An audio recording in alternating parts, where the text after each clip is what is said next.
Hello, I'm Ben Mankiewicz. Thanks for joining us on TCM for more of Day 3 of 31 Days of Oscar. Every movie we have is either an Oscar winner or nominee through March 15th, the night of the 98th Academy Awards. Tonight, Oscar goes bad with a lineup of crime movies. We begin with one of the best, from Warner Brothers in 1949, White Heat. James Cagney delivers perhaps his signature performance as Cody Jarrett. Cody is a killer, a gang leader, a menace to society. On the other hand, he does love his mom. Cody Jarrett is loosely based on a real criminal, Doc Barker, whose mother, the infamous Ma Barker, was also part of his gang.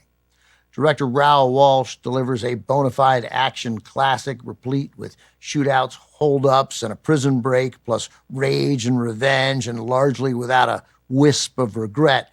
It all leads to one of the most unforgettable movie climaxes ever filmed. White Heat reunited Cagney with Walsh, a veteran director well known for his tough guy pictures. Walsh first directed Cagney in Warner's 1939 gangster drama, The Roaring Twenties. Cagney was already an Oscar winner when he made White Heat. He won for playing George M. Cohan in the 1942 Warner Brothers picture Yankee Doodle Dandy. Though White Heat is now considered a classic, the American Film Institute ranked Cody Jarrett as the 26th most memorable villain in movie history. The film received just one nomination. It went neither to Cagney nor Walsh, who was never nominated, by the way. It went to Virginia Kellogg for Best Story.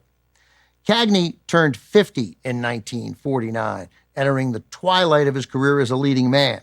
White Heat marked his homecoming at Warner Brothers, the studio he helped make a powerhouse during the 1930s.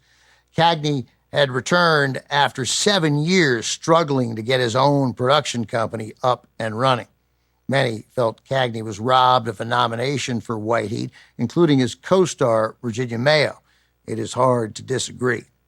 Cast here also includes Edmund O'Brien and Margaret Wycherley as Cagney's domineering ma.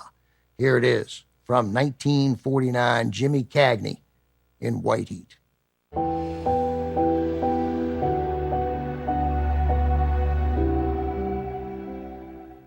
Virginia Kellogg had been writing in Hollywood for nearly 2 decades before she earned her first Oscar nomination for White Heat in the Best Story category. Kellogg's first writing credit came for an obscure 1931 drama, The Road to Reno. She followed that with a 1933 pre-code melodrama, Mary Stevens, M.D., about an out-of-wedlock pregnancy. Kellogg's showbiz career was patchy until she co-wrote the story for director Anthony Mann's 1947 crime drama, T-Men, which dealt with a counterfeiting racket. A year after her nomination for White Heat, Kellogg earned another nomination, this time for co-writing the story and screenplay for Caged, the 1950 Eleanor Parker drama set in a women's prison directed by John Cromwell. The New York Times reported at the time that Kellogg spent 2 months undercover at 4 different women's prisons, posing as an inmate, all to gather research for her screenplay. That's quite a story. Notably, Warner Brothers refused to release which prisons incarcerated her, nor where they were located, citing privacy concerns, all of which makes me wonder whether it ever happened. Now, that said, Kellogg was a former Los Angeles Times reporter, and she may well have had the connections to make her undercover incarceration happen. Anyway, it's definitely a good story. Investigative research factors into our next movie, coming up, a 1967 true crime drama based on a novel by Truman Capote. In Cold Blood is next on TCM.